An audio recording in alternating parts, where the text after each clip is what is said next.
How's it going, everyone? My name's Nathan Shaw, and before we get into this episode, I will let you guys know that you can find the Shot Clock on all social media platforms: Instagram, Twitter, not Facebook quite yet. You can also find us on YouTube, which is maybe where you're watching this. And if you want to listen to our podcast, you can find us on Spotify, Buzzsprout, and Apple Podcast. Again, I want to thank you guys for all the love the past week since we made an account. We've gotten like 30 downloads or so. I want to thank you guys for that. But I hope you guys enjoy this interview with Trey Moses. You can find him on Instagram at TreyMoses41 and enjoy. I'm joined by Trey Moses, NCAA award winner. Trey, where are you at right now? I'm currently in Louisville, Kentucky. So you're from Louisville, correct? Yes. So when you play overseas, because you're playing for Australia currently? Yeah. So you guys' season got cut short. So what's it like, that transition from coming from overseas back home and then from home overseas? It was kind of frustrating because I was actually in Bulgaria from August till December. So I then came back and got the deal in Australia. I went, early March, and then I was only there 12 days before I got, kind of sent back. So I haven't really played a basketball game since, Late March? late December. Late December. So it's just, I miss it. I miss, actually playing. But it was a little weird being home at first, but I think I'd rather be home during everything going on than kind of in Australia by myself. Yeah. Does your because since you play overseas, is your family able to come watch you play that much, or? No, they weren't able to ever come really watch. I had my cousin fly when I was in Bulgaria. He came for about 12 days, I think. He got to see a game, but besides that, they all just kind of watch whenever they're streamed, kind of thing. Yeah, what's that shift of play like from playing in college and high school to going to more of a professional career? Yeah, so the game was just a lot faster, more physical. Guys are just stronger. So it was just really learning that adjustment and just getting caught up with the speed and the strength. And I've always been kind of a skilled guy, but just that adjustment just took a little bit. I felt like I played fine over in Bulgaria. I didn't get the chance to play in Australia just because I was only there 12 days. But it's something that I'm definitely looking forward to next year when I go. Yeah. Um, so in college, you played for Ball State, and you had a couple All MAC selections to defensive team and All MAC third team as well. Mm. So what was that moment like whenever you realized that you were selected? I would say, as a sophomore making all MAC defensive team, like I was shocked. Um, you know, I left Ball State, second all time in blocks. And, in the moment though, I was just like, wow, like it's something I wasn't really expecting. Um, but to get it, I'm just super blessed. Um, my hard work just kind of showed, my junior year to, have everything off the court happen and still be able to produce on the basketball court. Just just shows not only how strong I am as a person, but just our team. We really locked in and focused on that year, and we're just trying to get better every single day in practice. And we had one other All MAC guy on that team, in Taylor Persons, and we were a good team, although we didn't reach our full potential that year. But it was just we went through so much. Yeah, I mean, obviously defensive is a team effort, but every time I watched your game clips, I watched a few of your games from back in Ball State. It was like you were a big defensive anchor. I mean, you were great in the post, even offensively, you were great in the post. So, was that something you focused on a lot in practice, or? I think the big thing with me is just my ability to communicate. I think you could ask, Coach Witter, other guys I've played with. I was always communicating on defense and always in the right places. A lot of my blocks came from me being in help side, me being in the right places. Took a few charges early on, but as I got older, I didn't really take many. Yeah. But just kind of knowing where to be. I would say I have a pretty high basketball IQ, so just kind of knowing where to be in those situations really helped out. Yeah. So just recently, you were named an Inspiration Award winner for Mhm. NCAA.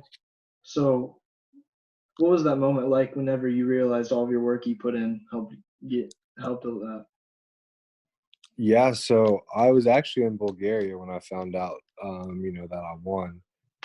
And it was one of those things where, I was super excited, but it was just like, I don't do what I do for the recognition. I Yeah. do what I do to help people. And, it's awesome that I got recognized and, I'm very thankful and blessed for it. But at the end of the day, it's not why I do it. Because I never, started everything I do thinking, I want to win the inspiration award one day. Yeah. Honestly, I didn't know about it. I didn't know that the inspiration award was really a thing. But funny story, like I was in Bulgaria, so my dad was originally gonna go accept the award for me. Um, but so they had bought his plane ticket and everything. But once I left Bulgaria, I was able to actually go accept the award by myself, and my family came, but I was able to go accept it on my own behalf. So it was awesome. Um, Very thankful, and it was just a great experience. Yeah, I watched one of your interviews with SportsLink, and you mentioned I don't want to be recognized for basketball. I want to be recognized for my help with like children with special Mhm. needs. So, do you kind of live by that quote? Yeah, I wouldn't say it's just, children with special needs anymore. I just would say I want to be recognized for off court stuff, the positive off court stuff. Um, I know one day the basketball is going to stop bouncing for me, and my ability to change lives and make an impact on people. That might have happened because I was given this platform from basketball, but I want to be remembered for being more than just a basketball player when it's all said and done. Yeah, I believe you majored in um, within that field, correct? Yeah, I was child development. So I was special education at first, but then I switched to child development going into my sophomore year. So I'm gonna, be a preschool teacher. Did did that help add on to what you do to help others, or I would say I did it because of my love for wanting to help others. You see where I want, child development, but I really want to be a preschool teacher for, children and families under the poverty line. I know that those kids specifically need great teachers who are loving because at times home situations can be very tough. For me, I did an internship at Head Start and I was the only male teacher there. So seeing that a lot of these kids that I worked with don't have male influences at home and then come to school and don't have male influences, it's like where will these kids get their positive male role models from? And I kind of want to be that for them. yeah, I mean, you mentioned the role you played for them. So, what was some of the best relationships you think you made with the kids? There was one girl early on who was very intimidated by me. Um, and towards middle of the year, I became her person when she got really sad she was going to run to. Um, so that was awesome. There's another girl who is just awesome. Her family is like family to me. We talk all the time. Her mom will text me and be like, "Hey, here's Carly wanting to send you emojis," so I'll get like 100 emojis from her. So then I'll just send a ton of emojis back. But it's just building those relationships with the students and then also with their families that I think is just so awesome. Yeah, you mentioned that she was intimidated by you at first. I mean, you're this big 6'10" guy coming in to work with these little kids. I mean, what was there many kids that were like not as intimidated by you, or were a lot of them Yeah, just I would say, Carly, from day one was just all over me, kind of just wanting to talk, wanting to play, whatever it was. And, her mom laughs about it all the time, just not understanding why. Like she's very shy, but not understanding like why she was just wanting to talk to me, wanting to be around me kind of thing.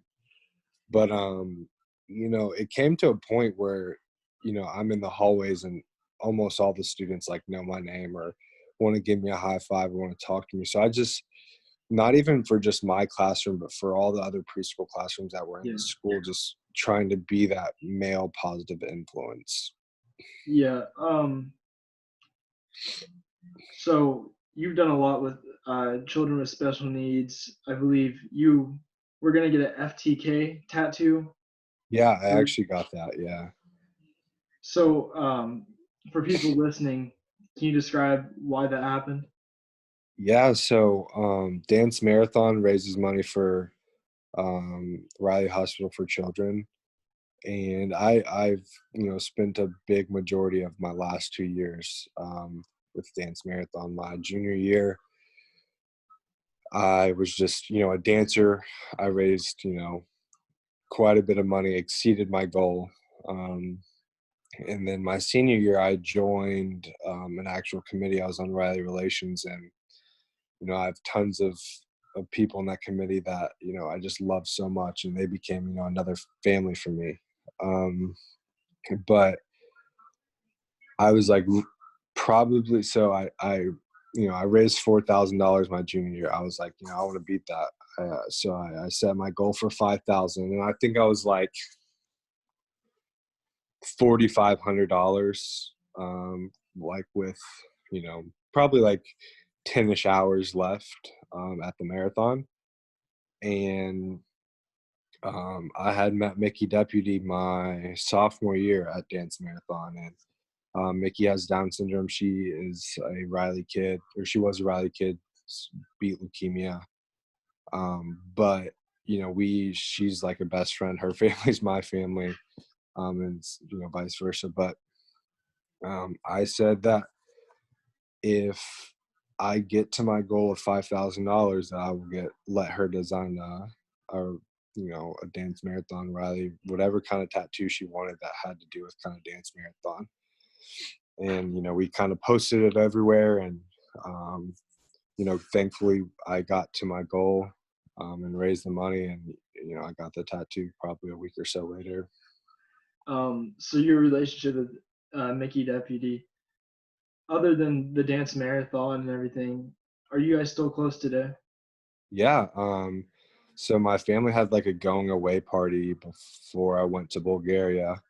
And, you know, they drove the 2 hours to come surprise me. We talk all the time. I started a new foundation, and I let her create her own shirt for Dance Marathon. It's just, I would say our relationship started because um, of Dance Marathon, but it has blossomed into so much more. When I say that, she's like literally like my best friend and family. Like I mean that. Um, her mom and I talk quite a bit. She's just like another mom for me. She looks out for me in every way. If I needed anything, I know she would do it for me. Um, so you made friends with other children with special needs and Down syndrome. So I believe you went to Eastern, right? Yep. High school. So a couple of the friends you made there, Corey, Blake, and Ellie, what were those relationships like for you? Yeah. So I would say they kind of started my passion for wanting to kind of help the community of those with special needs. Corey is a big high school basketball guy, big basketball guy in general, but at the time he knew everything about high school basketball. My sophomore year, he's just started talking to me in the hallways. I had no idea who he was, but the stairs I used to go down were right by his classroom, so he used to always say stuff to me. From there, I joined Unified Basketball, which is integrating those with special needs with and those without, all like playing sports. They have track, basketball. I know they have a couple other sports, I believe, but I did basketball and it was awesome. And then that's where I met Blake, and Blake has Down syndrome. And, those two guys are just awesome. Our passion for basketball exceeds anything else.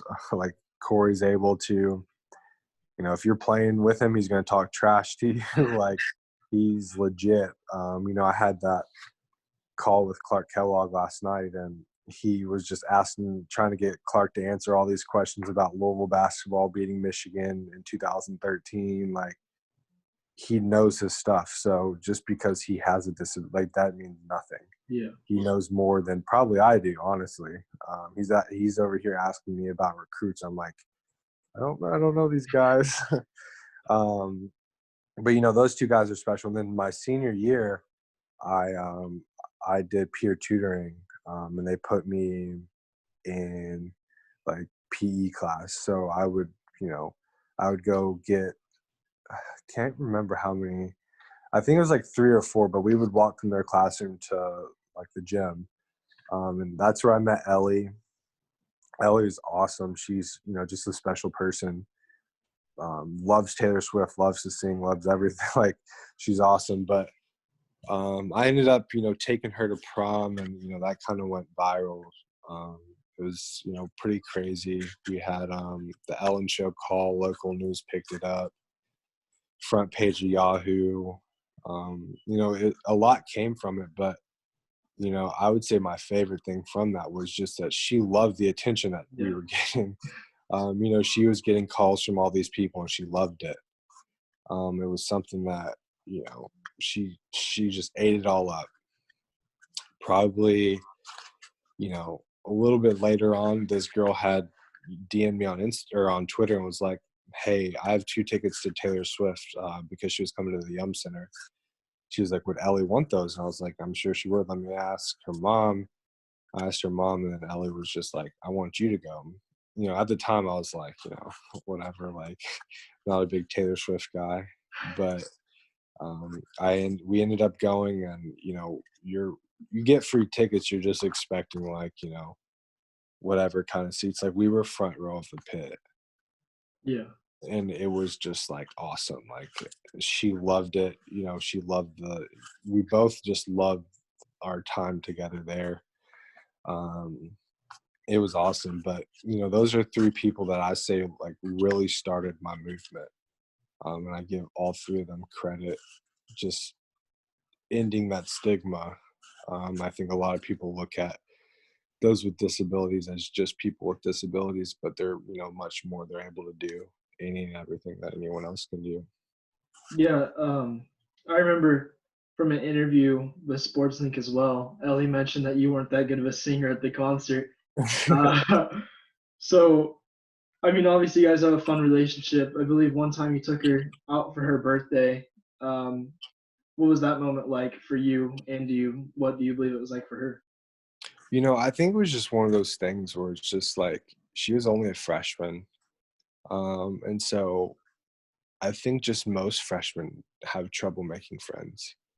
So I can only imagine how it is with someone who's special needs that already doesn't get treated like how they should. So I kind of just wanted not just her, but just everyone that I come in touch with to not even just treat them like they have it. Like, I'm going to treat them like I treat any other person. I'd mentioned Corey, talking trash, like we will, like, we'll jokingly talk trash with each other playing, sports. And that's something I'll do with anyone I'm competitive with, or, having fun with Ellie, making jokes. Like, I'm not going to treat them any differently just because they have a disability, but that is because I want to normalize them. I want it to be known that they can do any and everything that anybody else can do. Um, you mentioned, uh, I believe it was Corey or Blake, trash talking. What was some of the best trash talk you heard out of them? With Corey, it's just funny because he'll like bring up like stats like, "Oh, you're not a good shooter. You only shot such and such from this." Like, and I'm just like, dude, how do you know this? Like, how do you know all this? So it was, I would say my favorite moment from just basketball in general with them is, um, I had hit a game winner my senior year against, a team who was trash talking us the entire time, and Corey was a manager for us at that time. So I hit it was kind of like a Christian Laettner. They threw it deep. I hit a game-winning 3. Well, unified basketball happens after our season, so we're playing, in a game, and we kind of run the same play. so it was me and another peer tutor or another guy who um, was involved, and he threw it long to me, and I caught it to the 3-point line, and I passed it to Corey underneath, and he made it for the game winner. And it was just awesome because he had remembered, my game winner, and he wanted, and he kind of is the one that drew that play up. He was like, "Hey, remember like when you hit that game, let's just do the same thing," kind of thing. And that was awesome because it worked, and he's so smart. They're all smart in different ways, just like we are. Yeah. Does Eastern High School still carry on unified basketball or unified sports as of now? I believe so. I just haven't been, I haven't really gotten the chance to go back. I've been to a couple, of my high school's games when I came back from Bulgaria, but I haven't gotten the chance to actually go back, during school time and really getting to see everyone kind of thing. Um, so you've been starting up a series on your Instagram this week called the Mental Wealth Series. Yeah. I believe today, I looked it up earlier, but now I completely forgot. Ariel, you're interviewing her today, Yeah. correct? Ariel Atkins, yeah. Um, so what's some of the best answers you've gotten out of that interview? I had Shamika Holslaw, and I look at just the person she is, and being a black woman, being gay, um, being an athlete. I feel like it's just so hard for black women, and then you add on being gay as well, and you add on being a basketball player. And I feel like all black women, being gay, and women's basketball, all three just get so disrespected. And just her ability to remain positive through everything she's been through, um, and just want to make everything better within women's sports. Equal pay day 2020 is something that she's heavily involved in. And then I look at Clark Kellogg and his faith and how he speaks so strongly on his faith, and that's something that's really important to me and really inspires me to just want to keep growing my faith and getting better and better. Yeah, I remember from the Clark Kellogg interview, I believe you mentioned December 17th was the date that you were kind of reborn in your Yeah, religion. December 10th, 2017. Yeah. So what was that day like for you?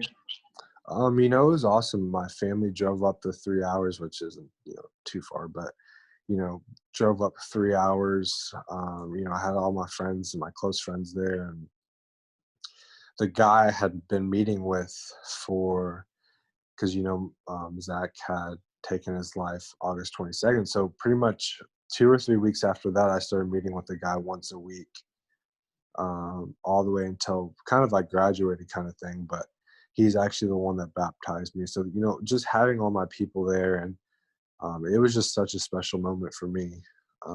Yeah, you bring up Zach as well. What was your guys' relationship like before his passing? Yeah, so we were, both special education majors when he came in. I was a sophomore, he was a freshman. Um, he had redshirted that year, and I look at our relationship and say it was built on the fact that we were both special education majors. So he had came back and helped me with a Down syndrome camp that I run every year, and our friendship blossomed from there. That first weekend he came back, it was just like so much fun, from the camp to outside the camp to going to eat to just having fun. I would say, I look at our friendship, and we had a lot in common, from obviously loving the game of basketball to kind of similar favorite players, and had the same love for music and different artists. And it was just one of those things where we just clicked from the moment we kind of met. And I'm very thankful for that relationship. um, and it's just something that you know I look back, and it's just like awesome how how kind of close we were, how much fun we had, how much work we put in outside of just what we were supposed to do. Yeah. He was just an awesome kid, and I'm just very thankful for that. Yeah, I mean, you switched your number from 41 to 24 in honor of Zach. Mhm. So whenever you play your games overseas and the following two seasons after his passing, um, at games, what did you do to kind of do it in his honor? The first game that we played after that, after his passing, was at Dayton.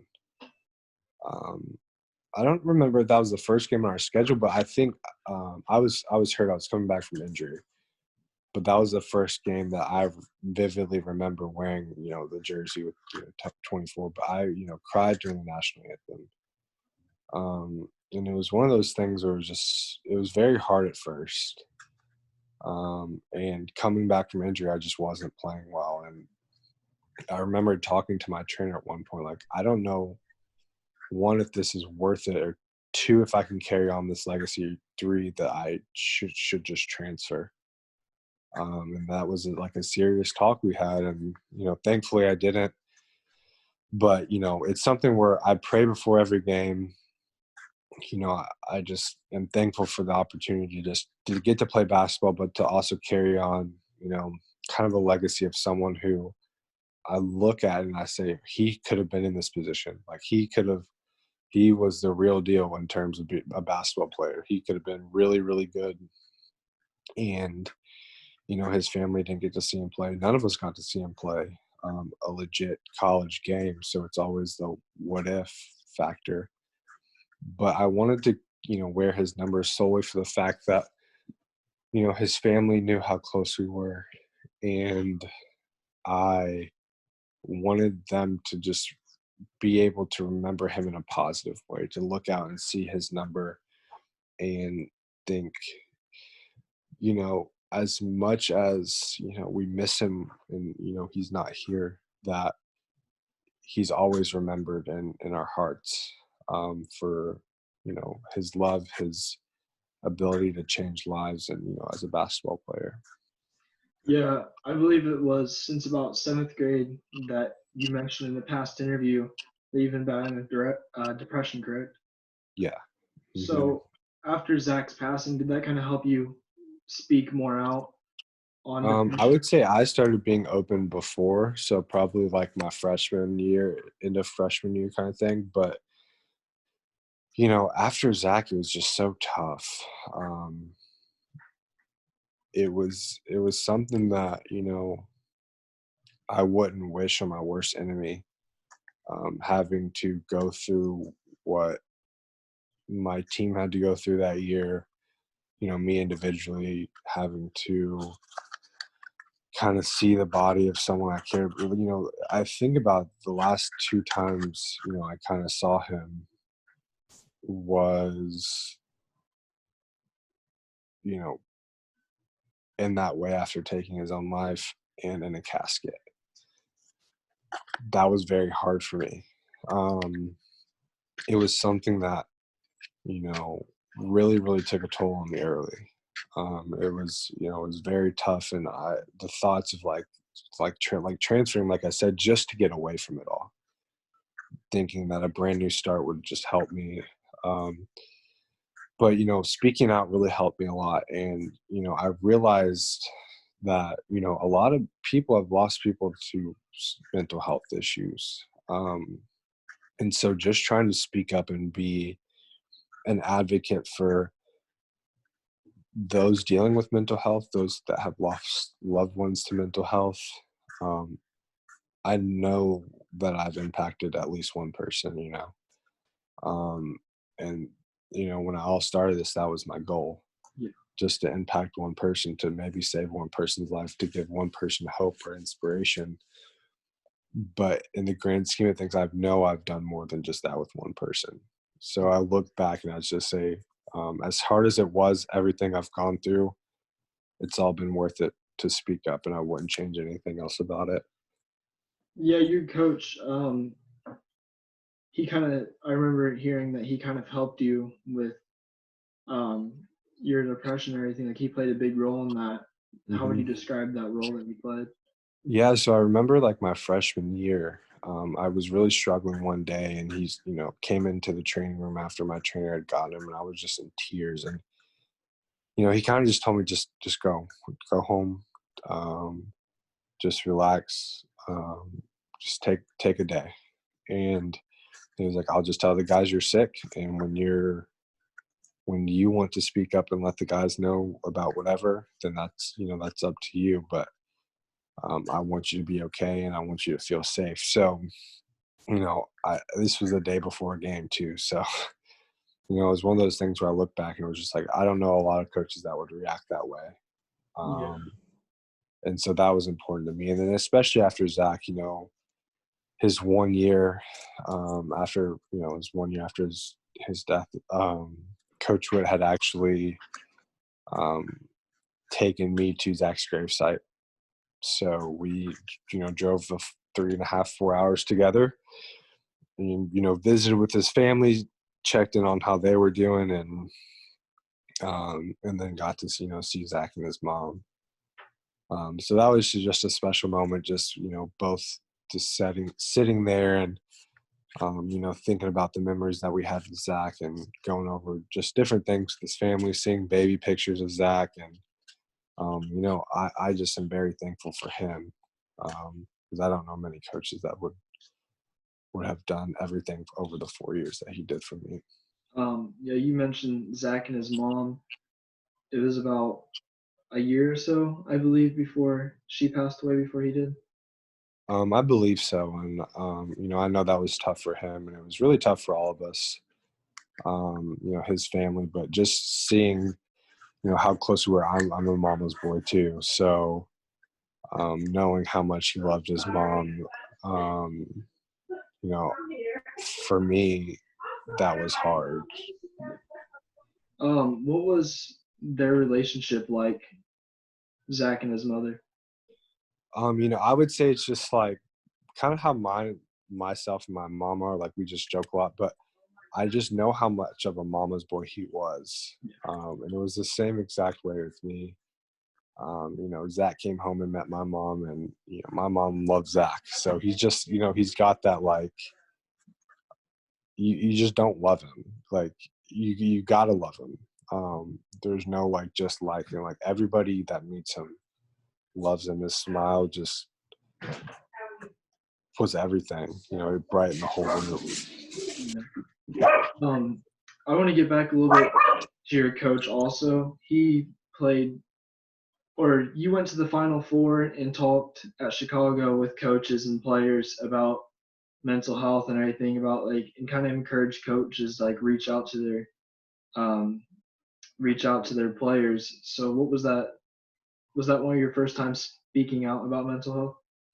Yeah, so that was in Minnesota at the Final Four, and just to be able to talk to 80 coaches about mental health and players was awesome, because it was like, after everything I'd gone through, I now get to help others that have a big role in young men's lives, how to help them manage their players' mental health. Um, and that was just, it was a moment that I'm very thankful for, because I had a lot of coaches come up and just kind of say thank you. That really helped me, or just little things like that. I think the most memorable part for me is that Zach was committed to James Madison before Ball State, and he had decommitted, and the coach that recruited Zach at James Madison was there when I spoke. And he came up and talked to me, was just like, hey man, like, obviously, I'm sorry about Zach, and I just wanted to say, like, I recruited him at James Madison.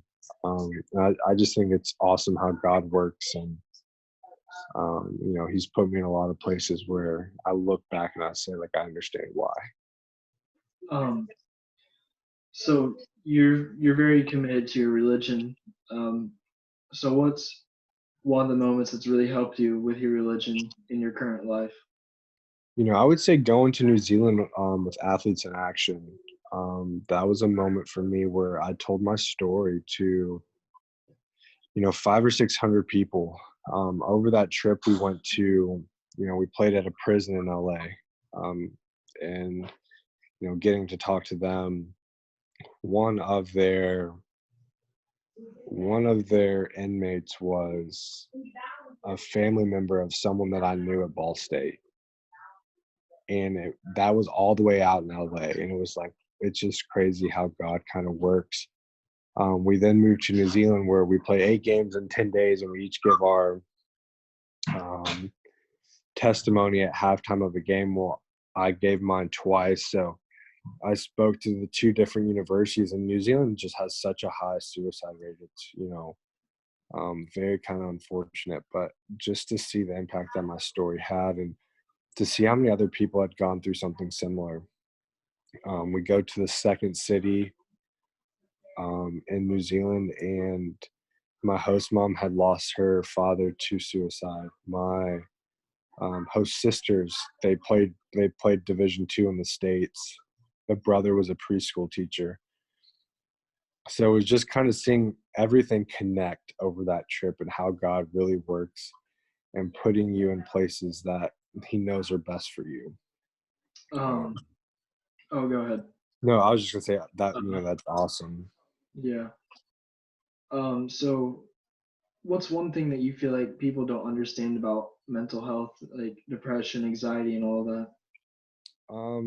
For a lot of people, it's just internal, like mind chemical imbalance kind of thing. It's like for me, I feel like this has been my whole life. I've felt sadder than most, and it's like when I was younger, I kind of got made fun of for it, but it's something that I can't help. A lot of people can't help it, and even the ones that do and don't cope well or are going through PTSD kind of thing or anxiety or whatever their mental sorry, my dog's in the way.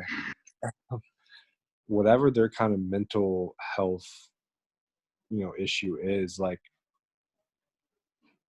it's not up for you to tell them how to deal with it. It's not up to you to judge them how they deal with it, to judge how they cope, to judge how they go through whatever they go through. It's up to us to just like love each other and support each other.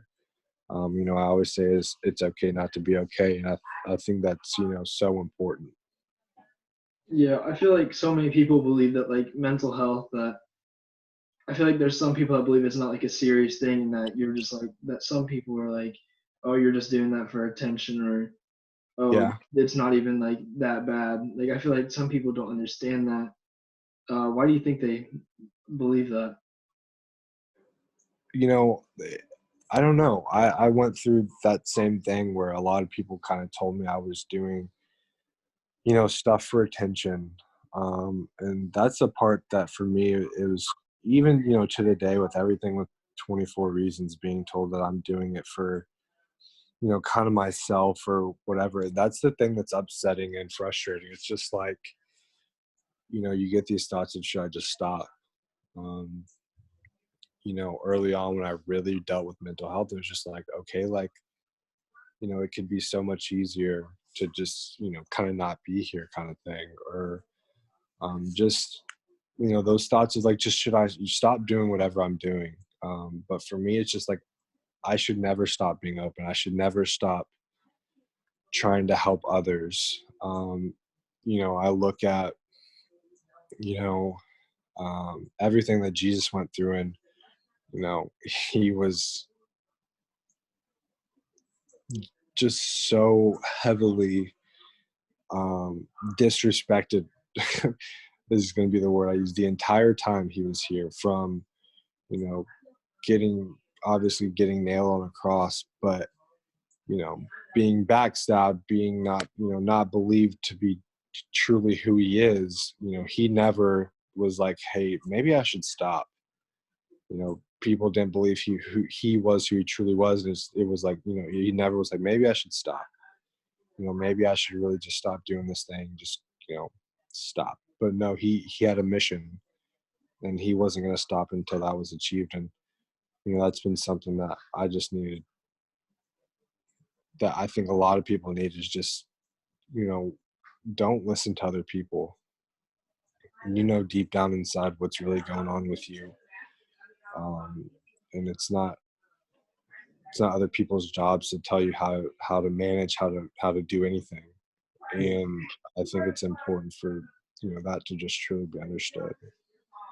Yeah, I love what you're doing with 24 Reasons, 24 dedicated to Zach, I believe, right? Yeah, I would, it is, kind of dedicated to Zach, but I think it's just bigger than the both of us. Yeah. This is something that I want to impact, kind of everyone. So if you see, kind of, I want it to just make a difference. And it's not something that, is really dedicated, or not something that is really just for either one of us. Obviously, like, um, I just want to make a difference in people's lives, and I think I'm doing that with this. But it's something that you know I just want to impact as many people as I can. Yeah. I do want to thank you though for all this because so much of my family has dealt with depression. We speculate that my grandpa possibly died of depression. He was really badly depressed all throughout his life, and eventually his health went down because he stopped taking care of himself due to it. But I love what you're doing with all this. Even with me, I've dealt with anxiety before, so it's encouraging to know what how you've overcome it and what you've done to help others with this issue. So I want to thank you for that. Man, I appreciate that. Obviously, like, you have my number. I think I gave you my Yeah, number. So obviously, like, you have my number now. So don't ever hesitate to reach out. I'll definitely be praying for you and your family, but just always remember, it's okay not to be okay. yeah. But I want to thank you so much for doing this interview with us. Um, you reached out so fast to us back. As soon as we followed you, it was like instantly. I wanted to like be able to make this happen. As soon as I researched your story, it even made me like realize that this is really something I should do in the case of how much it's touching me and then how much it could help others that would listen. So thank you for coming on and doing this with us. Man, I appreciate you having me. I'm excited to just see you guys continue to get bigger and bigger. Yeah. Again, thank you. Great interview. Um, I'll talk to you again soon. Again, thank you so much. Yep, sounds good. See ya.